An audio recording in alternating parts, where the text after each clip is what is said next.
95-nji ýyl ise 95-nji ýylyň 15-nji ýyl ise namazyň manysynyň hakyndan, namazy düşünip okumaklyň hakyndan.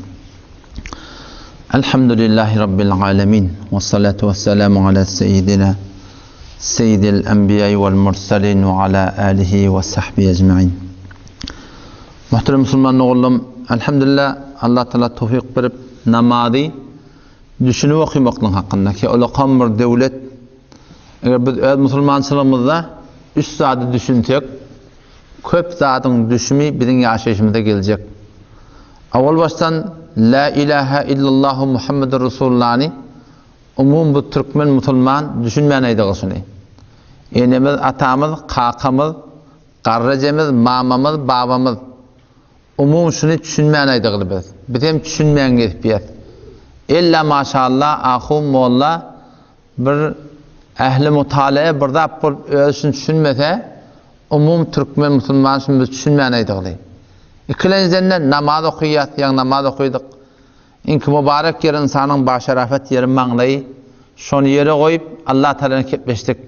Otam şo namazy düşünip okuýmaklyk, olaqan bir döwlet. Oşlenjen Allah Tebarek we Taalanyň pak kelamyny, Qur'any düşünmeklik.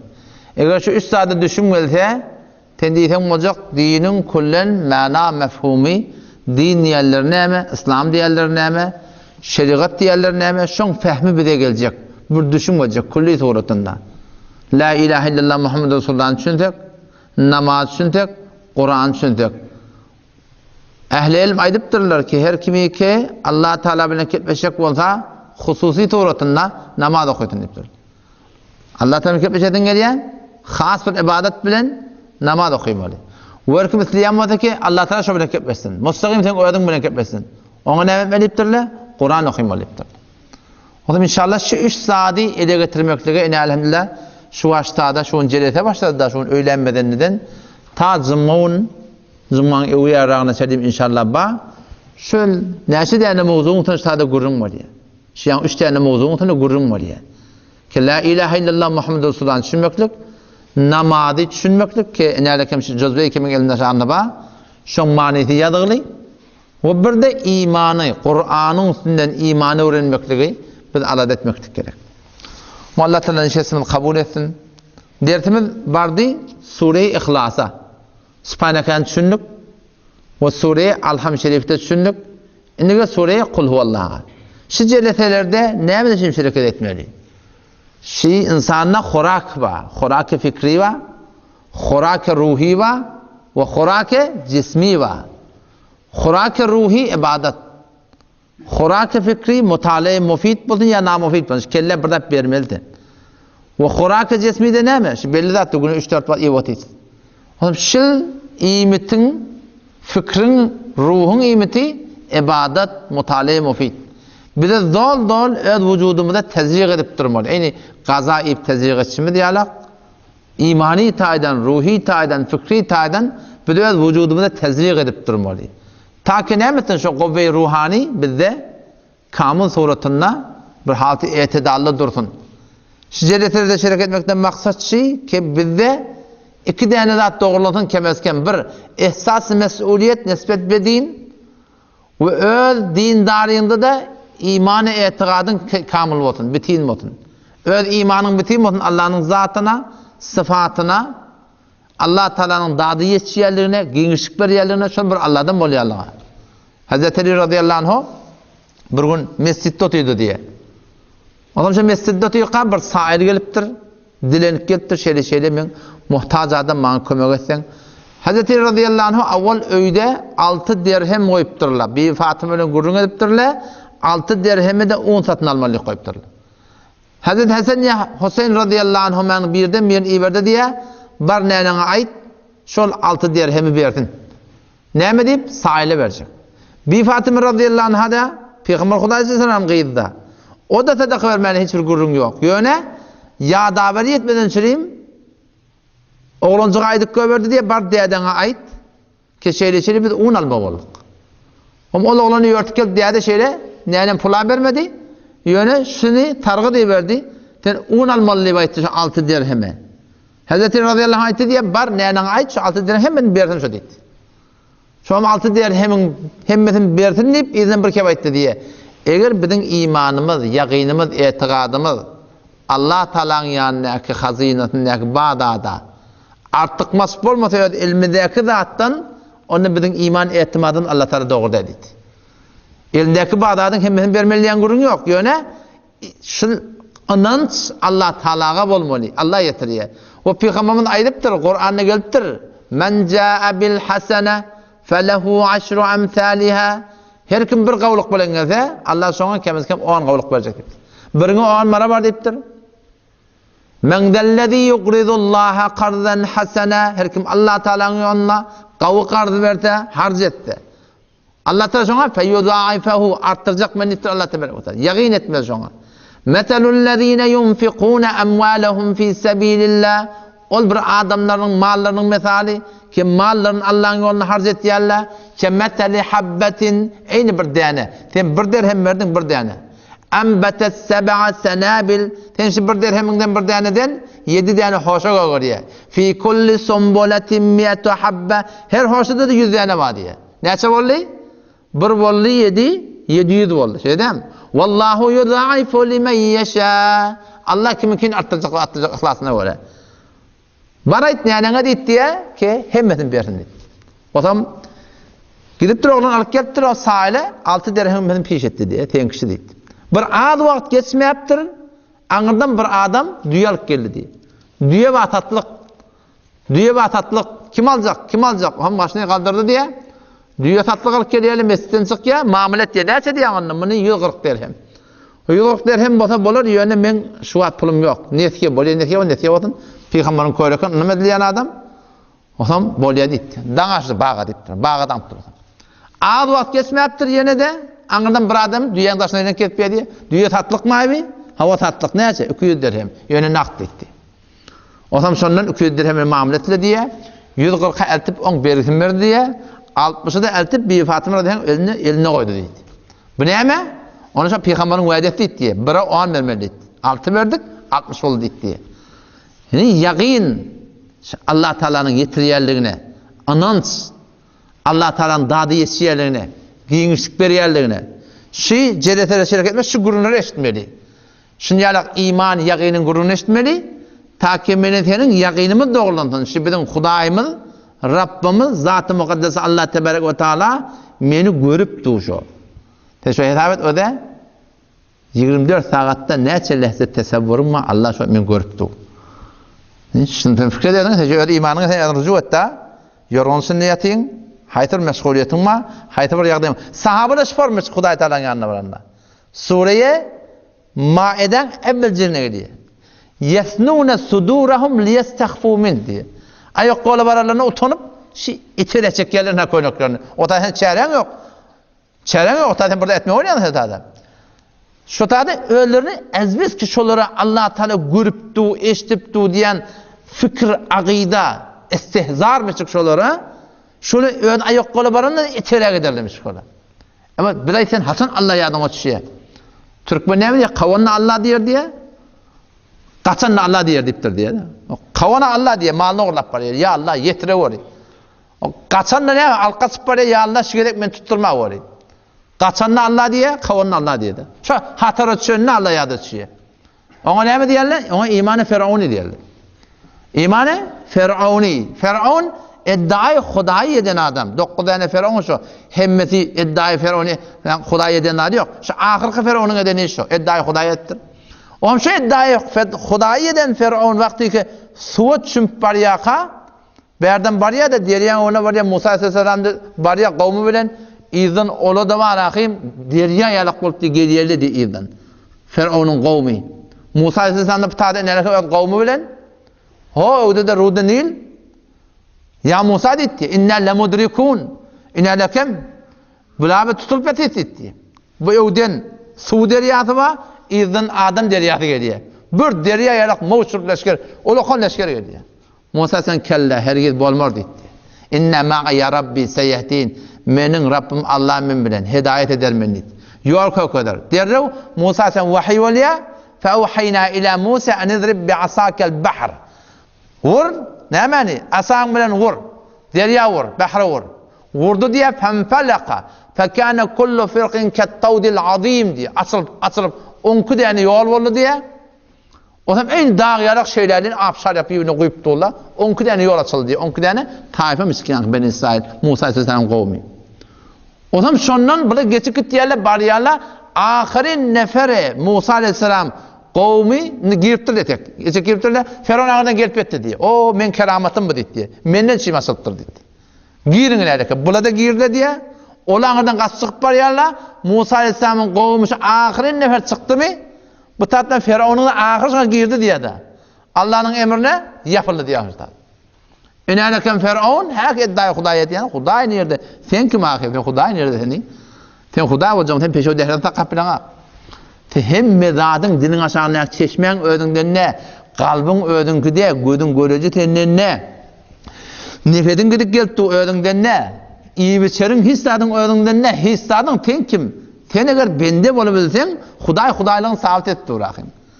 Afaraytumul ma'allezî teşrebûn. İnsan ne kadar takabbur var.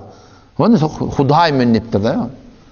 Afaraytumul ma'allezî teşrebûn. Ayeti içiyen sonunu gördünüz mü diye Allah'ta. Antum anzeltumuhu minel muzun. Ayaşın bultun siz indiriyatınız mı? Am nahnul munzilûn. Ya bir de Allah indiriyat mı diye.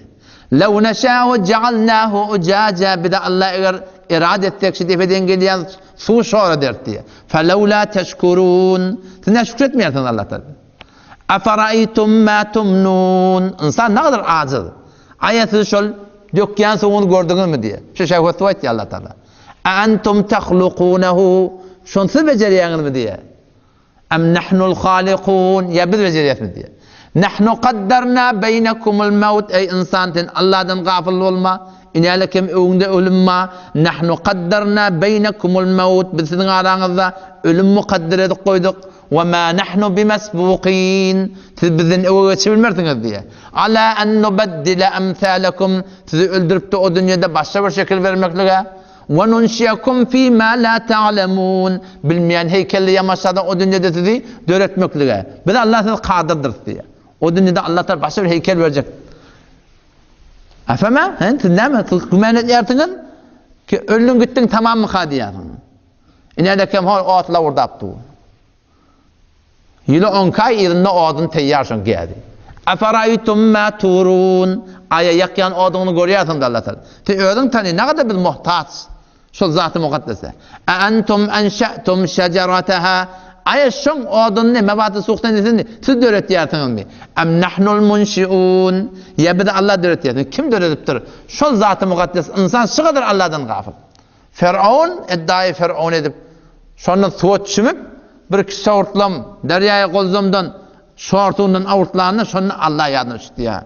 Amentu en la ilahe illellezî amenet bihi benu İsrail ve ene minel muslimin. Üç taraf iddiayı iman etti. İddiayı Firavuni diye. Namaz yok, cemaat yok, Kur'an'a göre yok, sünnete göre yok, şeriata ve halka göre bol vermelidir. Ganimet bolsa bolar, beter kat tutup vermelidir. Mını günahdık gelip ya. Hay işi alkıma şunu Huday demeklik. Şu doğruca Firavun'un ahlakı şey. Müslümanın şe'nine de. Kıyamet bağ deyip duran adamın şe'nine de. Amentu deyip diye Firavun'a da iman getirdim. Tuğçump var yani. Amentu gıyri iman getirdim.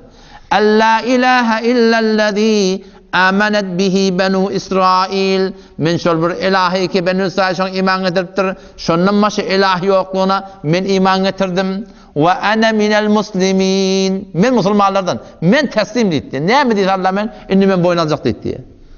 Can karkara gelenine her kim Huday diye de. Kaçanına Huday diyer, kavanına Huday diyer diyen.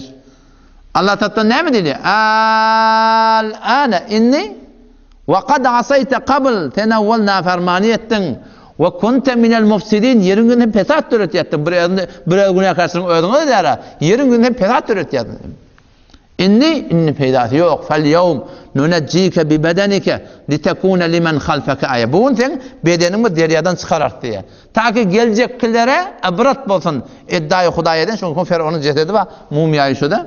Allah Teala takla attırsan biliyor musun? İbret edip oluyor. İnsancık İddiayı Hudayı etiketmeyi. Onun için celetlere şereket etmekten maksat var Müslümanlığın şu iddiayı Hudayı bizde dökülmeli. İddiayı Hudayı insanın içine bir tane Huda küçülüğü yatıyorsun içinde. Ona nefs değil diye. Huda küçülüğü varsın içinde. Hudayı Azam'ın inkar edip Huda küçülüğü men Hudayı diye şu. Yürek oraya yaşamaklık. Yürek iddiayı Hudayı et yaman atana. Hatsan biliyordun, ödün şeriatı düzecek olsan Allah Teala Kur'an'ı aydıptır da. Eferayte men ittehada aya gördün mü ol bir adam yedinanani tutunuptur. Ne mi tutunuptur? İlahehu hava. İlahe Allah derun diye. Hudayı Allah derun diye. Hava o hevesi şun diye. İlah şun bolu. Allah'ı bolu. Ma'budu bolu. Hava o hevesine oraya yaşıyor. O zaman şu zaten bizim Müslümanlığımızda hiçbir şek yok ki. Bizler Müslümana. Yani mümin olmalı. Mümin yerler kim? Ati suretini günahını yaşamıyor. Ganimet bolur deyip böyle başardı onu doğrultacak böyle ya. Ehyanen yanlış ata sonra tövbe et diye. Mümin yerler şu Peygamber ayıptır da Peygamber şey örnek oturur imanlı adamlara, Müslümanlara ne deyiptir? La yu'minu ahadukum. Hiçbiriniz mümin olmazsınız deyiptir. Mümin yerler Allah'ın yanında makbul Müslümana değil diye. O da Peygamber sahabalara aytıyor. Ümmetin sahabaları var. La ilahe illallah Muhammed'in şunu okuyupturlar, aytıpturlar, namazı şunu okuyorlar, Kur'an'ı şunu okuyorlar. Şonları deyipti, siz Müslümanlardan şek yok. Mümin olmasınız diye. Mümin kim? La yu'minu ahadukum. Hiçbiriniz mümin olmazsınız. Hatta yekune havahu ta zamanika khahişat nefsaniyeti teb'an lima ci'tu bihi. Menin getiren şeriatıma tabi olmasa. Khahişat nefsani bir de iyetimiz geliyor, içetimiz geliyor, yatağımız geliyor, turozumuz geliyor, giydetimiz geliyor, avudolunuzun geliyor. Nikah edin geliyor. Şu khahişat nefsani çarçubu şerde doğru vurmalı. O ham biz böyleyiz mümin. Yok adım Müslüman çarçubu şerden çıktın adım Müslüman. Yani Allah'ın yanına makbuller biz yani. O zaman şu cennete şirket Müslümanın da onun maksat ne mi? Şu imanın kuvvetini saklamalı. İmanı öğrenmeli. İmana istigametini manakı öğrenip durmalı. O yine burada appa yöne. Bir kutsazi gerek. Ve derzemni kutsazi khanavada sazi gerek. Ve derzemni kutsazi khanavada sazi camian kıbalında bir fikret etmeli. Bizim vazifemiz şu. Bugün kun Türkmençil'de ödün ovatanları halk bilmemiş mi? Şu tefekkür Kur'an'ın yönü ayetine tersi arası. Kur'an'da böyle kep böyle de yönü hem türü. Hem türü ayeti Kur'an tersi. Allah Teala'nın Kur'an'ına qasam sıvaydan kemine tersi. Ödün ovatanları halk bilmemiş mi? Vel asr Allah qasam olsun zamana diye. İnnel insane lefî husr. Bir şey görünüründe her cinsi insan maşı neçe milyar insan Allah qasam içiptu. Kişiler qat'en betbaqçılığı çümüğlü. İllellezîne âmenû meğer adamları ki iman getiriptirler ve amilus salihat şeriatı ve amel ediptirler ve tevasav bil hak adamlara doğruyla ettirler diye. Ve tevasav bis sabr doğruyla etsen sana değerli yerler sabretmeli, istikamet etmeli birbirini tavsırıp dururlar. Şu 4 tat gerek. Takip et Allah'ın yanı makbul olur. İmanımız doğrulansın, amalımız doğrulansın. Bollu mu adam beni? Ödüne vatan böyle halkla işim olmasın mı? Biz işte bolur ediptirsin Müslüman doğan. Ama sen idin Allah Teala ikrat yana ediptir. Ve tevasav bil hak doğruyla etmelidir. Kim etmeli? Eğri tuturan adam etmeli. Ve tevasav bis sabr doğruyla etsen sana ne etip yan deyip verin ama Peygamberin kanunun bizim kanunu koyun ne mi? Oğlum sen şuna hayatta etsin halkın bana tamam verecek bir ayarla başına ne verecek halkın bana tamam. Başta burada böyle yerlemişler. Argını kömek işleyelim, birinin kömek işleyelim, miridin sefa vereyim, ikinin ögört diyelim, arfanın ögört diyelim, kavun arfadın mı diyelim, dükkanını müşteri getireyim, kim getiriyor? Allah Teala getirir bunu. Şimdi hem de adam halık verip du, yani halka oraya bol vermelidir. Katı yanlış. Biz şeyani, kutsazi, hanavade sazi, ve derzemine camian kıbalında bizim mesuliyetimiz var. Bir yani öz hakkımızda eti kıyametten ben sorulacak, sen de sorulacak. Hanımadan hakkında eti ben de sorulacak, sen de sorulacak. Ama camian kıbalında bizden ne mi sorulacak? Ayttın mı diye sorulacak. Öz hakkımda hanımadan hakkında beni sen ettin mi, ettirdin mi? Özüne de şeyle ettin mi, nefsine ters ettirdin mi? Sorulacak.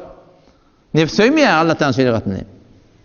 Ona yüreğin arasında olsun, beter katış vermem. Yüreğin arasında olsun. Biz meğer Yusuf Aleyhisselam'dan koyan değil mi? Yusuf peygamber olup ne mi diyor o da? وَمَا أُبَرِّئُ نَفْسِي Men nefsim vesvese etmeyebilecek ayıptır.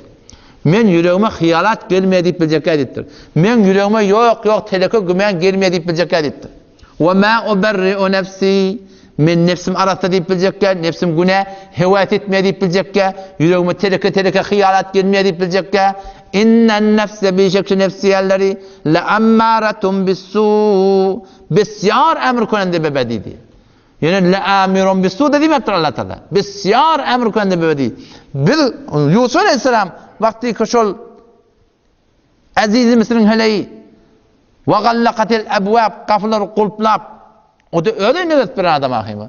Başka birinin oyuna hiç barcak bolsan taş çöğürün o da göramazsın burada dedi ama yok. Öyle ne bir. Hem bir günahın var ahim bir esbabı muhayya. Öyle ne bir. Şon gulamı olup gidip şon oyunu gidip kapını kulplap hiç zat yok. Ve qalet heytelek gele o ditti adam. Mesela gördü Allah bu ne mi? Kâle me'adallah. Allah hakkında. O da fena etti. Kâle me'adallah. Allah sakın. Ya Allah takla var öğrendi. Vestebekal bâb. Kafa karşını yörttü diye. Kulpluğul duran kafa karşını yörttü diye. Allah kulpluğul kapını açıp dursan onunla. Yani Yusuf Peygamber ştada vakti ki ştada bir denana nime loktu oryan labas endam nama labas filan şon evine nama yanlarına Hudaya sığınıpdır. Biz de şu an namazın hakkında, ayallığının hakkında, ayalın hakkında, şun hakkında fikir etmeli. Şun konağını öde, ayasın endam yürüyüp belli oluyor mu? Yüreğin arasında olsun. Ne mi yüreğin arasında olmalı? Yusuf Peygamber ne mi diyor? وَمَا اُبَرِّئُ nefsi. Men nefsim vesvese etmedi bilecek ki. Men nefsim tereke hıyal etmedi bilecek ki. Nefsiyanın öyle şeyle Müslüman doğan. O zaman şu taydama Müslüman doğan. Bil gerekli ki hot sazimide, hanıvada sazimide dehmetler çekmeli. Yatan ökte im yok, yatan adama din yok diye. Türkmen fefiyat kepliyebiliyor mu? Yatan ökte im yok. Hatmin işlemeden olacak mı? İşlemeli la. Yatan adama din yok. Dine dehmet çekmeli la. Haytı burada dehmeti ele getir. İnerken sen şu aşı cere teşerik ettiyen, 3 gün ştada biz boluyaz, sen başlardan çelay saat bol. Başlardan biz 4 saat bol. Ama sen göde ştada ne kadar maneviyetin artıyor, malumatın artıyor, itilatın artıyor, imanın kabilanıyor. Ne kadar artıyor söyleyeyim? Şu tayda Müslüman doğun, yatın ökte iyim yok. Türkmen neymi dokkarına devlet yagar deyiptir. Şol iyi oturmalı hemiyse. Karnın toğulak, ölsen de dok ol deyiptir diye Türkmenli. Şu hatmin karnın dok gelmeli. Ama dok karnına devlet yagar, izini bir kep başın aydın ak Türkmen. Ödüne nefsine yagar diye ya. Boş karnına hikmet yagar deyiptir. Onun aytta seni. Karnın ne kadar boşanrak, yengircek taklasan, sen fehmine, ilmi taydan sabit taşı. Karnın doyurduğunca hiyalat, ştada bir formalakim, bir Bukhara atlar sen mağdına da adını dolan bana hot bana konsin eteni dedi. Dokkarını devlet yagar, boşkarını hikmet yagar dipti. Birlerden yalkar niptir diye Huday Teala. Şon tutaptır o zaman. Günah dikkat bir birlerden yalkar niptir day. Birlerden gargar niptir da şu. Şu hadis şun Türkmen ulemalar, kadim Türkmenler şunu hemin türü ödünün düzeni diyor. Birlerden yalkar hadiste var. Bir denana, fahişe denana, imanı zayna miskiyone. Bir geçip var ya kabir kayın başına var ya su içiye zat ettiye on kaptanı bir ittedu bilansbet ama haşlaptı dilini çıkarttı şey var ne yani sultan olmalı onun için hulata şu burada kuvvetini burada çekiştirip şu ittede su varıptır iman zayine imansız değil hiç yoktan latar başlamıyor akıyım iman zayine yani fahşa mubtala oluptur benimle şuna su varıp Allah Teala şuna eden işin kavvet başladı diye Allah mehriban birlerden yalkarını yani birlerden gargarını hadise geliptir bunaydan akladım. O hamşe birlerden yalkar deyiptir. O hana işe gelip birlerden yalkacak deyiptir. Hadise geliyor Peygamber aytiye. Ki birden ana birden pişik dangdı diye. Gurunda helele misin öyle? Birden pişik dangıttır. O hamşe pişik diye göğe vermedi diye. Dang kalktır. Mövcek zattan izin anıl verdattan izin haşeratı zeminden. Şu pişik ağacı ölüptür. Şu direkli Allah taşın cehenneme koydu. Sahabalar Peygamber Aleyhisselam'ın hizmetinde birlikte Cengi Hayber'e gittiler. Cengi Hayber'e var ya kana, o zaman şonun bir yerde oturak ettiler. Peygamber Aleyhisselam'ın buradan gulamı var, şonun yanına gelip bir, şon Türkmenlerin diline çay tuğun verip verin, o zamanaki çay yokmuş diyor hocam. Çay tuğun verip verin, mesvağını getiriyen, dehrestuğunu getiriyen, çalgıtını getiriyen, düğütünü yatırıyan, düğütünü yüklerini mindiriyen, düğütünü yüklerini çürüyen, çadırını kurup veriyen, Peygamber'in gece onun hizmetinde hayak. Bir derden qargarını kulağa senni, işte da şunu hadisen çıkarttırlar. Şondan bir nereden gelen belli bunu birden ok diye gel akınım yankı Peygamber'in gulamının doğrusu bokurdan olsam dedi. Bu da cin arkan qat, ös koyran qan, cin arkan ödün Kuna şehit buldu diye, öldü diye. Sahabalar ne dediler diye? Hani Allahul cennet. Govara olsun sana cennet. Cenneti boldun. Peygamber hikmetini öldürdü. Ahunun hikmetini öldürdü. Pir sahabı hikmetini öldürdü. Ha. Ahunun peygamber hikmetini öldürdü. Hani Allahul cennet. Govara olsun sana cennet. Peygamber kella hergir böyle dedi. Cenneti de dedi. Vellezî nefsi biyedihi. Qasamın ol zati ki menin canım şoňunda. İnne şemeletelleti ahadaha yevmel Khayber minel meganim. Ol bir çadiri ki Khayber'in ganaimından bölmeke oğrun çacık aldı bir çadır alttır. Leteşte'ilu aleyhi nara kulli imanı oat bolup çoruşuğulu cehennemi işi deyip. Sahabalar sıkılıptır sonra. O için daşın bir olmasa cennete girmek yok. Bir derden gargarını yani. Şimdi iki tarafında da delil var da. O zaman şu düşün bir olmazsan biz yalta olurlar, ganimet bolsa bolur, beter katışma. Güneydik girtmeyet Hudaydan hantıma. Peygamber ne dedi? El-keyyisu men dâne nefsehu. Akıllı adam zenanı ol bir erkek zenanı ki men dâne nefsehu. Öyle hitaba çık zaten, öyle hitaba çık. Şu kimin kitabı çık? Ola Hudayın kitabı. Bu da Peygamber'in aydan şeriat zaten öyle hitaba çık. Çemmerde hallasın. Halkın qav diyemesen qav olana, halkın tereke diyemesen tereke olana. Sen öyle hallaciyet hitaba çık. Akıllı adam ol bir adam men dâne nefsehu. Öyle hitaba çektin ve amile lima ba'dal mevt ölümden sonra ama teyarlık gördün diye. Vel acizu akılsız kim deyiptir Peygamber? Halkın akılsız diyene kulak asma. Peygamber aytiyatan akıllı diyen niye? Öğden şeriata öyle dül ölümden sonra amel et. Akılsız kim deyiptir? Bilanesi men etteba nefse ve havaha hay hevesinin idinna. Hahaşat-ı nefsaniyetinin idinna. Ve temenna alallah teala Hudaydan hantama diye. Ay Huday geçer dayıt beter katıp vermeli. Sen kurbanım var sen ödüne vasta var sen oğlanmışan mı sen şu oğlanmışan bir çıtap diyeni etmesin sen. Falancan gel verik. Öyle iş ben tohuna öte. Gelirler ama. Kevşun ucundan tutup bir zabordat diyen doğru yengsesip belirleyen biliyor. Baş yerine gödüyen ağa. Doğman geçen gelip doğru sana. Güne 5 ot namaz çağırdı. Allahu ekber. Huday öyle kon. Hayya aleyhisselam. Gelin namaza karşı. Ne kadar sıdatları biz bilmeyen durumda ağa. Bir namaza barmaklığın doğruluğunu bilmeyen durumda. Yöne şuna kuvvetli iman gerek. Şu anırdan pefecik anırlar acaktık geliptirle.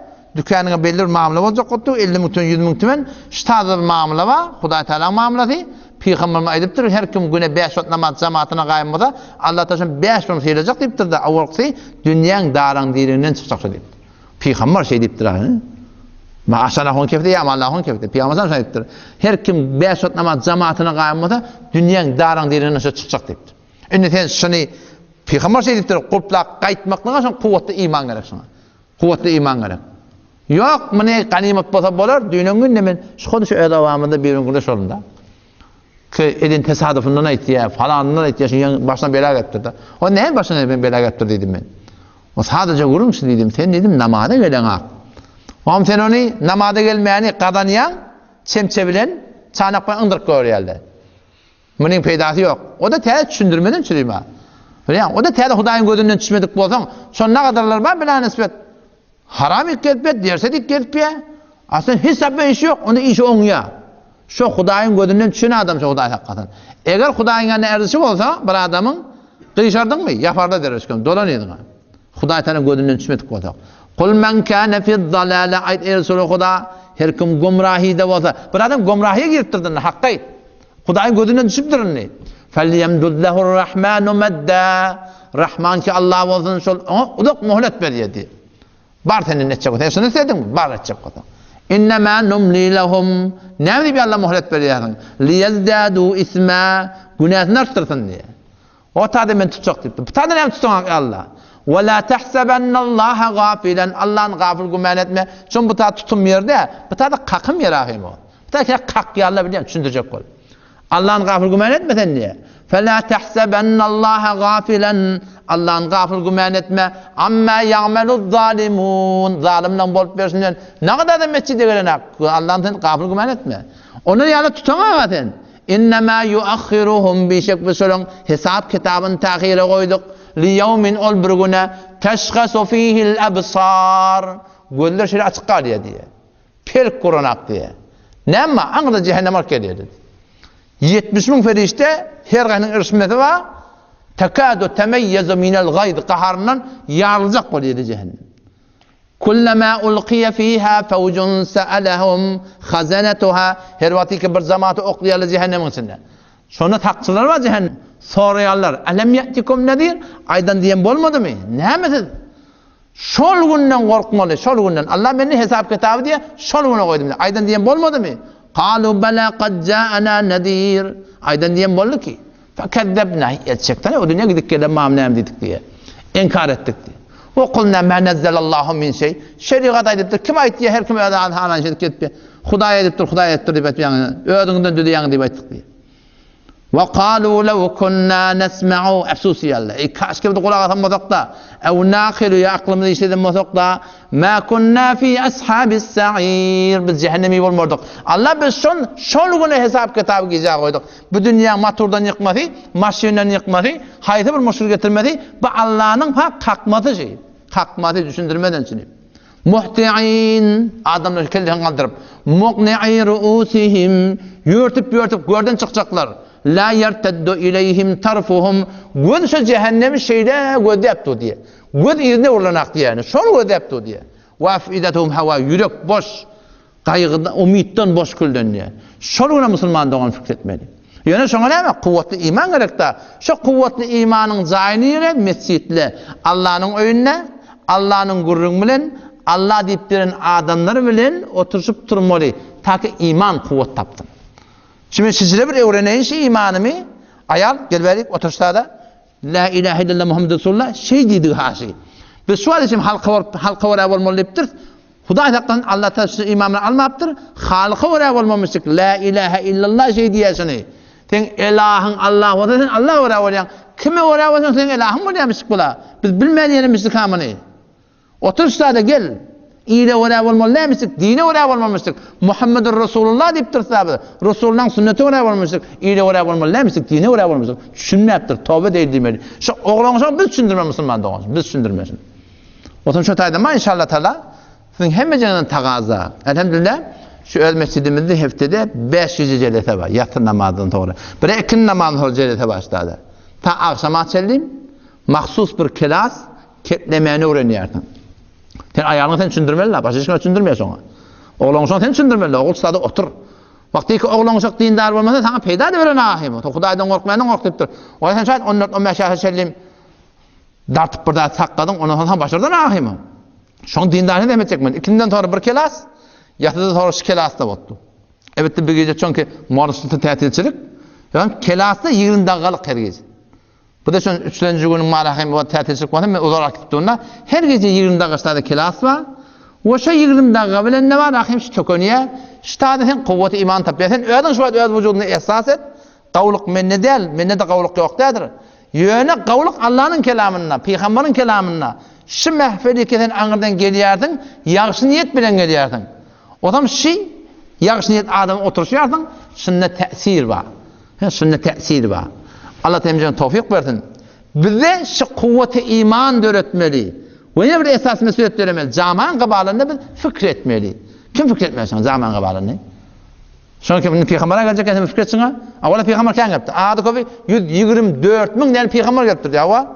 Bir günün öýde içinde Beni İsrail'e 43 tane peygamber bildirdiler diye. 43 tane peygamber bir rivayette. Otam şol 43 tane peygamber çekende Ahmed bilen 170 adamda hidayet taptır, olарды öldürdüler diye. Marhum Kur'an'da geliyor. Otam şol peygamber gelecekden şunu kim etmesin? Biz etmelisin, biz zahmet çekmesi dinimi da, şu diyanatımı da. Ya şuna biz zahmet çekmeli.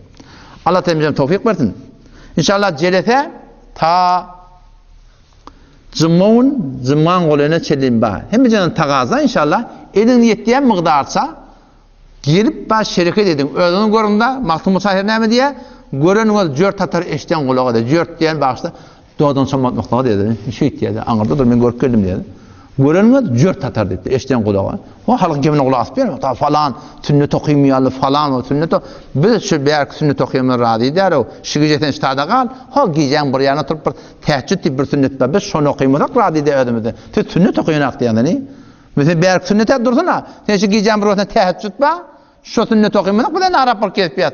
Günni oqyança mescide oturýar. Günde onu 20 dakika sonra işrak namazı bir sünnet namazı var. Bir de şunu okuymadak ne rapor geldi. Sen sünnet okuyorsun aktif et yarın. Allah temizlem tevfik versin. Vesselamu aleyküm ve rahmetullahi ve berekatuhu.